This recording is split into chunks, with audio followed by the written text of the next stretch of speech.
Chapter 1, Wibble Wobble. Life, love, laughter. The world had been plunged into a war of unimaginable horror, so these three things were more important than ever. They are important to this story too. Our adventure begins on a cold, crisp afternoon in London in December 1940, in London Zoo to be precise. There, a little boy had just made a discovery that made him laugh for the first time in a long time. That little boy was an 11-year-old orphan named Eric. He was short for his age and had sticky out ears, which made him feel like he stuck out. The boy wore glasses, but one of the lenses was cracked, and he didn't have any money to repair them. As soon as the bell rang for the end of school, Eric would run out of the gates as fast as his little legs would take him. He hated school, where he was picked on mercilessly for his sticky out ears and given the nickname Wingnut. Eric had been given strict orders by his grandmother to hurry straight home, but he couldn't resist taking a detour. From school, he dashed through the streets, dodging the mountains of rubble. There were adventures to be had in the wreckage of downed Nazi planes, burnt-out double-decker buses, or bombed buildings, but the boy didn't dilly-dally. Oh no, he was in a rush to get to his favourite place on the earth, London Zoo.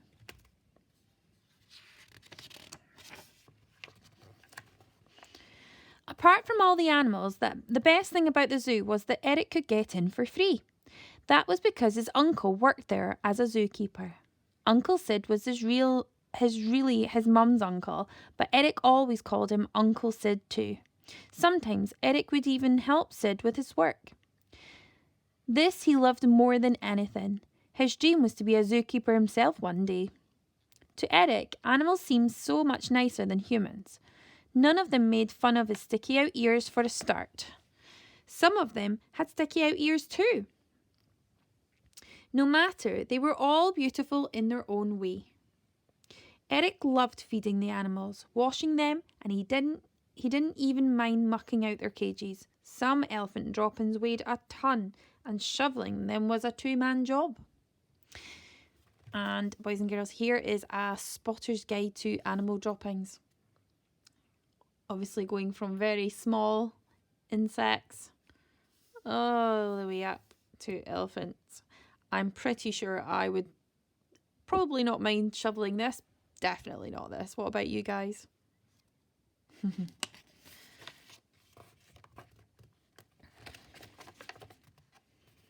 Sid would smuggle Eric into the back entrance to the zoo. That way he would not have to pay the entrance fee of 6pence, a small fortune for a small boy. Eric didn't have a penny to his name, let alone 6. So at 4 o'clock on the dot each day, Eric would arrive at the staff gate. In what resembled a military operation, he would remain out of sight and knock 3 times. Then he would wait in silence until he heard a twit-twoo. This was his great uncle imitating the call of an owl. That sound meant the coast was clear. The next thing the boy would hear was the old man approaching. Sid had 10 legs. His real ones had been blown off in the First World War. Whenever he walked, there was the sound of clinking, clanking, clunking. Clink, clank, clunk. Password, the man would hiss, hiding on the other side of the gate. Wibble wobble, the boy would reply. Ha ha, chuckled Sid, and he opened the gate. In you come. The password was different every day. The boy would invent a new one each time to make his great uncle laugh. Some of their favourites were monkey nuts, king pong, ants in your pants, nicky nacky new, hippopotamustache, wee willy winky, jelly bottom, finky foo far, udder fudder, and Sir Humphrey handbag. Thanks, Uncle Sid. How was school today? Asked the old man. There was a strong family resemblance. Sid was short and sticky out ears too. However, he also had big bushy eyebrows and an even bushier beard, so that was where the family resemblance ended. Because of his tin legs, the old man was unsteady on his feet, which were also made of tin. Sid looked like he was going to topple over at any moment. "I hate it," huffed the boy.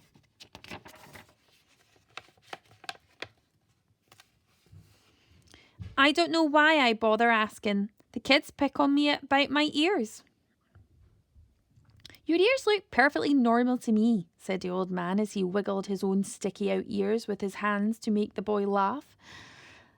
"Don't let the bullies get you down. It's what's in here that counts," Sid said, clutching his heart. "You're a smashing boy. Don't you ever forget that." "I'll try not to." "Don't you have any friends at school?" "Not really," replied the boy sorrowfully. "Well, I know. All the animals here are your friends. They love you as much as you love them." The boy hugged the old man, nestling his head in Sid's big round tummy. "Whoa!" exclaimed Sid, flapping arms around as if he were a penguin trying to take off. "Sorry, I always forget about those tin legs." "Don't worry, you'll be able to sell me off for scrap metal when I'm gone," he joked. The boy smiled. "You're funny." "There may be war on, but you have to keep smiling and laughing. Or what else are we fighting for?" "I'd never thought of it like that," pondered the boy. "But you are right, Uncle Sid. Do you need a hand with anything today?" "Oh, you are a good boy. But I've done all the mucking out. You go and enjoy yourself." "Thanks, I always do." "I know the animals will be pleased to see you after last night." The boy immediately knew what he meant. Last night had been the worst bombing raid by the Nazi Air Force, or the Luftwaffe, as they're called, in London since the war had begun. As soon as the air raid warning went off, I woke Granny up. She doesn't hear too good. Yes, I know. She's deaf as a post. And even though I was still in my pyjamas and Granny was in her nightdress, we ran to Blackfriars Tube. We slept the night down in the station with hundreds of others right there on the platform. "How was it?" asked the old man. "Noisy, I bet." "And smelly. Not the best night's sleep I've ever had." "No, but at least you and Granny were safe." "Where did you hide out?" "Me? The air raid warden ordered me to run for shelter, but I came straight here to the zoo. I had to be here to take care of the animals. Try to keep them calm." The boy winced at thought of them all suffering. "How were they?" "I did my best, but the bombs just kept on coming. Boom, boom, boom." "I'm afraid to say that your friend took it hardest. She can't bear the noise of the bombs. Frightened out of her wits she was." The boy gulped with fear. "I'd better go and see her right away." "You do that.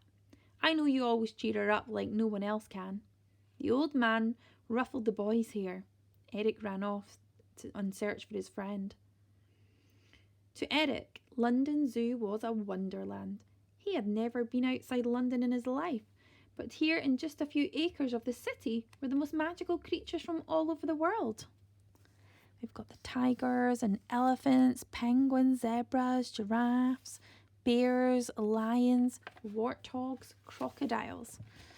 But there was one animal in particular that Eric loved more than any other. The gorilla. Her name was Gertrude. Gertrude the gorilla. Chapter 2. Okay, so boys and girls, if you go to your the post that this video is on, and if you can answer the questions and add your answers to the stream, I will do my best to give you feedback. Enjoy.